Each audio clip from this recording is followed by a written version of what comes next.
श्रीमन्महागणाधिपतये नमः। श्री परमात्मने नमः।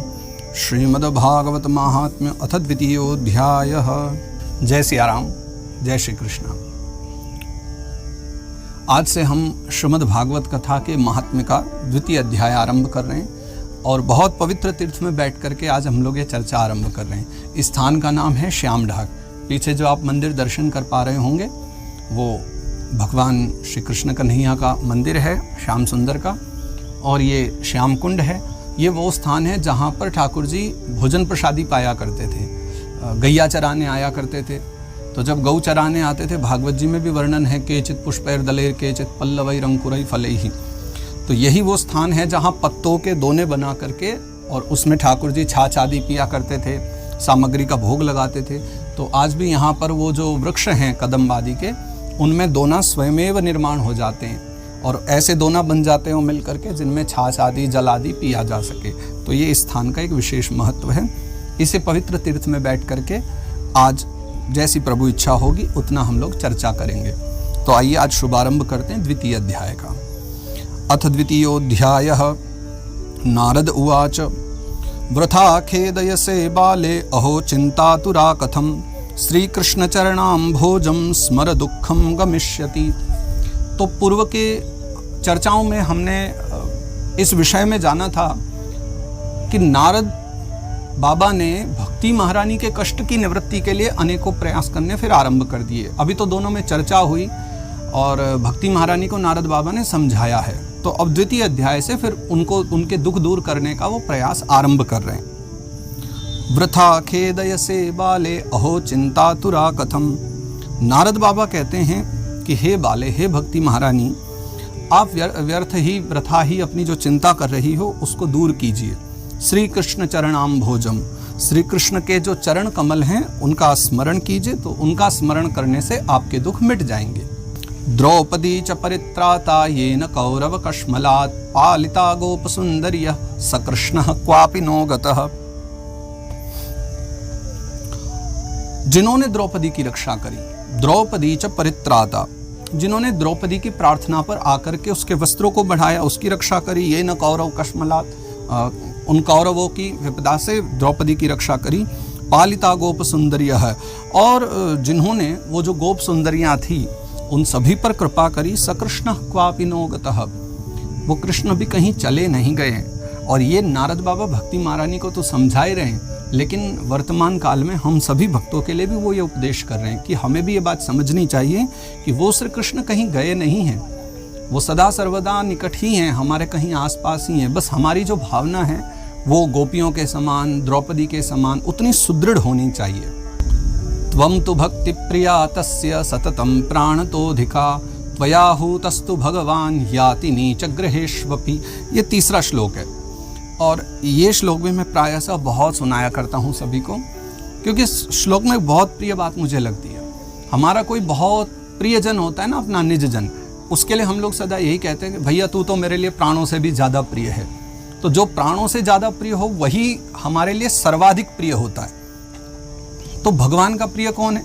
नारद बाबा कहते हैं त्वं तु भक्ति प्रिया तस्य सततम प्राणतोधिका, कि भक्ति महारानी आपको क्यों दुख उठाना, आप क्यों दुख के विषय में चिंता करो।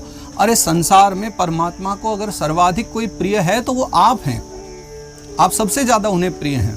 त्वयाहूतस्तु भगवान याति नीच गृहेष्वपि, और आपके कारण, तो आपके प्रेम में पड़ करके तो भगवान नीच के घर भी चले जाते हैं। नीच का तात्पर्य, नीच यानी जिसके कर्म बहुत मंद हैं, जो बहुत घृणित कर्म करने वाला भी है, अगर उसके मन में भी, अथवा कोई मांस बेचने वाला है, कोई व्याध है, कोई हिंसा करने वाला है, लेकिन उसके मन में भी कभी भक्ति जागृत हो जाए तो आप सब छोड़ करके, उसके दुर्गुणों को छोड़ करके भगवान उसके पास भी चले जाते हैं। ये आपका प्रभाव है भक्ति महारानी।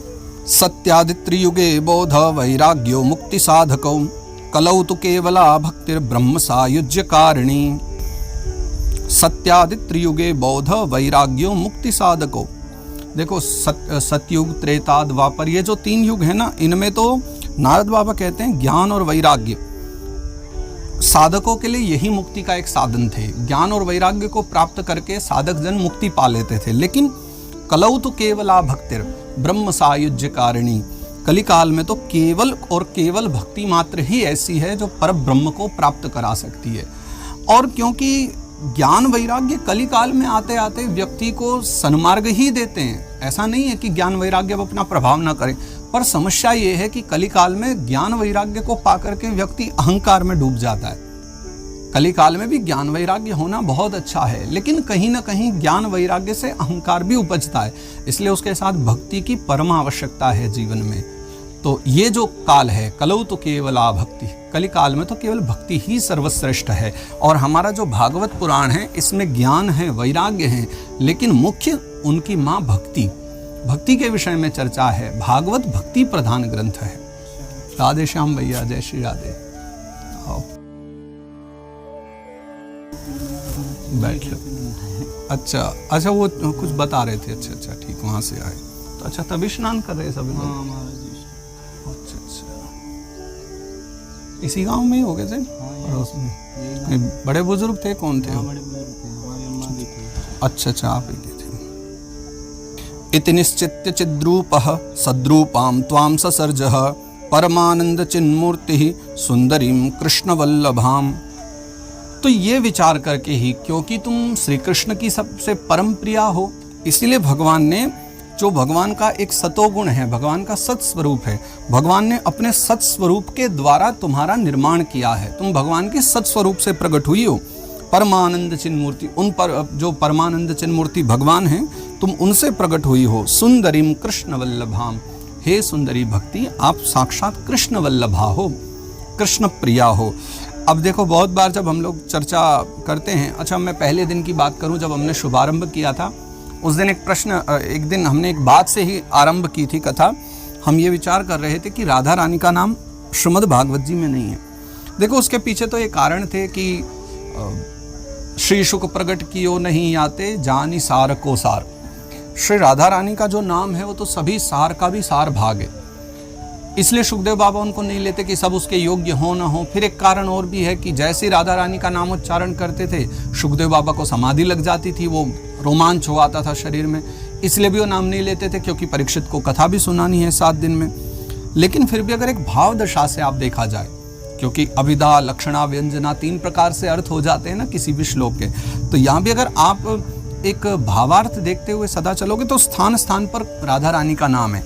एक नाम फिर से आ गया है, कृष्ण वल्लभाम। कृष्ण वल्लभा कौन है? राधा रानी है। विभिन्न स्थानों पर भी राधा रानी को कृष्ण वल्लभा कहा, और यहाँ भक्ति महारानी को भी कृष्ण वल्लभा कहा। तो श्री राधा रानी और भक्ति महारानी अलग थोड़े ही ना है, राधा रानी ही भक्ति स्वरूपा हैं। और स्वयं भक्ति महारानी के लिए यहाँ कहा गया है, जो नारद बाबा कहते हैं कि तम तो भक्ति प्रिया तस्य सततम प्राण तो अधिका।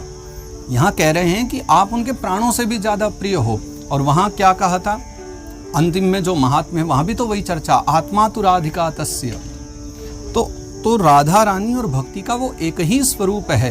तो समझने के लिए अपनी थोड़े विवेक से अगर हम विचार करें तो राधा रानी ही यहाँ भक्ति स्वरूप में उनका हम दर्शन कर पा सकते हैं। बद्ध्वांजलिम त्वया पृष्टम किम करोमीति चैकदा त्वाम तदा ज्ञापयत कृष्णो मद्भक्तान पोषयेति च। तो एक बार आपने हाथ जोड़ करके भगवान से पूछा, बद्ध्वांजलिम त्वया पृष्टम, तब आपने भगवान से हाथ जोड़कर पूछा किम किम करोमीति चैकदा। तो आप पूछती हैं कि भगवान मुझे क्या करना चाहिए। तब भगवान ने आपको क्या आज्ञा दी? त्वाम तदा ज्ञापयत कृष्णो मद्भक्तान पोषयेति च।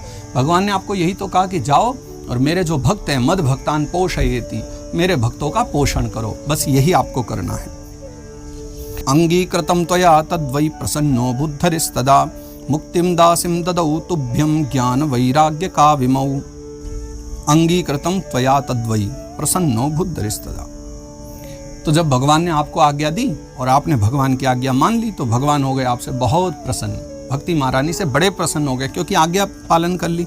तो भगवान ने आपको 3 व्यक्ति दिए, मुक्तिम दासिम और ज्ञान वैराग्य काविमो। 2 तो आपको पुत्र दिए भगवान ने, ज्ञान और वैराग्य की, आज से दोनों आपके बेटे होंगे।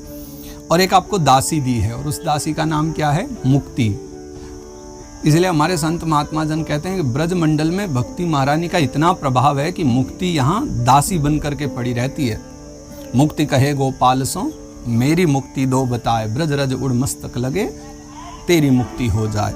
तो मुक्ति जो है वो स्वयं यहाँ दासी बन करके, भक्ति की दासी के रूप में यहाँ विचरण करती हैं ब्रजमंडल में। पोषणम स्वेन रूपेण वैकुंठे त्वं करोषि च भूमौ भक्त विपोषाय छाया रूपम त्वया कृतम। पोषणम स्वेन रूपेण, अब देखिए एक मूल भक्ति के स्वरूप का भी यहाँ वर्णन किया है कि पोषणम स्वेन रूपेण वैकुंठे त्वं करोषि च। वास्तविकता में तो आप अपने मूल रूप से वैकुंठ में रह करके ही भक्तों का पोषण करती हो। तो फिर ये पृथ्वी में जो अभी आपका स्वरूप है ना, भूमो भक्त विपोषाय छाया रूपम त्वया कृतम, यहाँ भूमंडल पर तो बस आप छाया रूप हो करके, तब छाया रूप मात्र से ही सभी भक्तों का पालन पोषण कर रही हो। और नारद बाबा इसके पश्चात में कहते हैं मुक्तिम ज्ञानम विरक्तिम च सह कृत्वा गता भुवि कृतादिद्वापरस्यांतम महानंदेन संस्थिता। नारद बाबा कहते हैं उसके पश्चात में, हे भक्ति महारानी, आप भगवान के द्वारा दिए हुए उन तीनों को, पुत्र और दासी, मुक्ति ज्ञानम विरक्तिम च, उन तीनों को अपने साथ लेकर मुक्ति को, ज्ञान वैराग्य को महानंदेन संस्थिता कृत्वा गता भुवि, तब आप साथ में लेकर के उनको फिर यहाँ पधारी। और कृतादि द्वापरस्यांतम, सतयुग से लेकर के द्वापर काल तक, सतयुग त्रेता द्वापर 3 युगों तक आप यहाँ बड़े प्रेम से रही हो। लौ मुक्ति क्षयम प्राप्ता पाखंडामय पीड़िता त्वदाज्ञया गता शीघ्रम वैकुंठम पुनरेव सा। नारद बाबा कहते हैं कि हे भक्ति महारानी, कली काल में पाखंड बढ़ जाने के कारण जो आपकी दासी थी ना मुक्ति, वो तो बहुत जल्दी ही क्षयम प्राप्त था, वो तो बहुत ज़्यादा क्षीण होने लग गई थी, जल्दी ही क्षीण हो गई थी कली काल आ जाने के कारण से।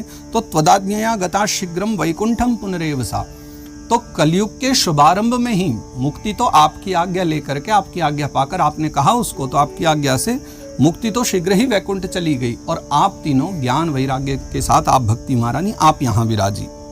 स्मृता त्वयापि चात्रैव मुक्तिरायाति याति च पुत्रीकृत्य त्वयैमो च पार्श्वे स्वस्यैव रक्षितौ। तो भक्ति महारानी स्मृता त्वयापि चात्रैव, देखिए जब जब आपका स्मरण किया जाता है तब तक मुक्तिरायाति याति च, मुक्ति तो आती जाती रहती है। जब आपका स्मरण करो, भक्ति का स्मरण करो, मुक्ति आ जाती है, चली भी जाती है। लेकिन पुत्रीकृत्य त्वयैमो च पार्श्वे स्वस्यैव रक्षितौ, ये जो दोनों ज्ञान और वैराग्य है, इनको पुत्र मान करके आपने अपने पास ही रखा हुआ है। अपेक्षातः कलौ मंदो वृद्धौ जातौ सुतौ तव तथापि चिंतां मुंचत्वमुपायं चिंतयाम्यहम्। नारद बाबा कहते हैं कि देवी उपेक्षातः कलौ मंदो, लेकिन कलिकाल में आपके दोनों पुत्रों की बहुत उपेक्षा होने लगी, तो उस उपेक्षा के कारण वृद्धो जातौ सुतौ तव, आपके जो दोनों पुत्र हैं वो वृद्धावस्था को प्राप्त हो गए। तथापि चिंतां मुंचत्वम, इसे फिर, लेकिन फिर भी आप ज़्यादा चिंता न करो, क्योंकि उपायम चिंतयाम्यहम्, पहली बार नारद बाबा ने अब यहाँ आकर के कहा है कि अब आप भक्ति महारानी चिंता न करो, मैं आपकी चिंता को मिटाने का कुछ उपाय सोचता हूँ।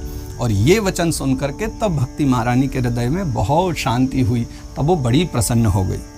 कलिना सदृशः कोपि युगो नास्ति वरानने तस्मिंस्त्वां स्थापयिष्यामि गेहे गेहे जने जने। नारद बाबा कहते हैं कि हे भक्ति महारानी, कलिना सदृशः कोपि, कली के समान तो कोई युग है ही नहीं। वरानने, हे श्रेष्ठ मुख वाली भक्ति महारानी, इस कलिकाल के समान तो अन्य कोई युग इतना सुंदर, इतना अच्छा है ही नहीं, क्योंकि हमने पूर्व में ही कलिकाल के कुछ गुणों का वर्णन भी किया था, इसलिए तो सबसे श्रेष्ठ है, उसकी चिंता न करें आप। तस्मिंस्त्वां स्थापयिष्यामि गेहे गेहे जने जने, इस कारण से घर घर में, जन जन के मन में मैं आपका प्रचार प्रसार करूंगा। नारद बाबा की ये शिक्षा है ना, हम सभी को विचार करनी चाहिए। हमारे जीवन में जैसे ही बीमारी आ जाती है तो हम विचार करते हैं कि ये बीमार व्यक्ति को नष्ट ही कर दिया जाए। सोचते हो कभी कि बीमार को नष्ट किया जाए? नहीं, सदा बीमारी को नष्ट किया जाना चाहिए। भक्ति महारानी से ये नहीं कहा कि आप तो चलो सतयुग को लेकर के आते हैं, ना ही उनको सतयुग में ले जाने का विचार बनाया। नारद बाबा कहते हैं आप कलयुग में ही रहिए, कलयुग तो सर्वश्रेष्ठ है, इसके भीतर जो गुण है उसका दर्शन कीजिए। मैं कलिकाल में ही लोगों के घर घर में, जन जन तक आपको पहुंचाऊंगा। जब लोग आपको जानेंगे फिर आपसे प्रेम करेंगे, फिर आपको ग्रहण करेंगे, और जब सब जनों के आप हृदय में विराजोगी तब इस कलिकाल में, कलिकाल के सद्गुण होने का महत्व बनेगा। इसलिए आप निश्चिंत रहिए, मैं उपाय कुछ करता हूँ। अन्य धर्मांस तिरस्कृत्य पुरस्कृत्य महोत्सवान तदानाहम हरिर्दाशो लोके त्वाम न प्रवर्तये। अब यहाँ पर नारद बाबा एक संकल्प ले रहे हैं दृढ़ता के साथ जैसे हम लोग कहते हैं ना, हम सौगंध खाते हैं, हम ऐसा करेंगे। नारद बाबा भी एक प्रकार की यहाँ सौगंध खा रहे हैं, एक संकल्प लेकर चल रहे हैं। क्या है वो संकल्प? अन्य धर्मांस तिरस्कृत्य, मैं सारे धर्मों का तिरस्कार करके, सब धर्मों को पीछे छोड़ करके, और पुरस्कृत्य महोत्सवान, और भक्तिवर्धक जो महोत्सव हैं, अगर मैंने ऐसा नहीं कर दिया, सब धर्मों को पीछे करके अगर मैंने भक्ति महारानी को आगे नहीं बढ़ाया, जन जन में भक्ति को न पुरस्कृत कर दिया, अगर मैंने वो महोत्सव ना बढ़ा दिए भक्ति के चारों ओर समाज में, तो तदा ना हम हरेर दासो, तो मैं भी हरि का दास नहीं। अगर मैंने पूरे संसार में आपका प्रचार प्रसार न कर दिया। तो ये नारद बाबा ने बड़ी कठोरता दृढ़ता के साथ एक संकल्प ले लिया। त्वदन्विताश्च ये जीवा भविष्यन्ति कलाविह पापिनोपि गमिष्यन्ति निर्भयम कृष्ण मंदिरम। नारद बाबा कह रहे हैं त्वदन्विताश्च ये जीवा, कि जो आपके आश्रित होंगे, नारद बाबा कहते हैं भक्ति महारानी, जो जीव आपके आश्रित होंगे, भविष्यन्ति कलाविह। देखो इस कली काल में चाहे कोई पापी भी क्यों ना हो, लेकिन मतलब पापी का तात्पर्य है कि वो शास्त्र विरुद्ध आचरण करने वाला क्यों ना, धर्म विरुद्ध आचरण करने वाला भी क्यों ना हो, लेकिन अगर उसके हृदय में भक्ति है तो त्वदन्विताश्च ये जीवा, आपके आश्रित जो जीव होंगे, पापिनोपि गमिष्यन्ति निर्भयम कृष्ण मंदिरम, पापिनोपि गमिष्यन्ति निर्भयम कृष्ण मंदिरम, तो वो चाहे पापी भी क्यों ना हो, सबके सब कृष्ण मंदिर को पधारेंगे। मंदिर मतलब वो मंदिर नहीं, यहाँ मंदिर माने धाम, भगवान का धाम वैकुंठ। तो निर्भयम यानी अभय होकर के, निर्भय होकर के सबके सब वैकुंठ को, धाम को पधारेंगे, कृष्ण भगवान के पास पधारेंगे, ऐसा मेरा वचन है।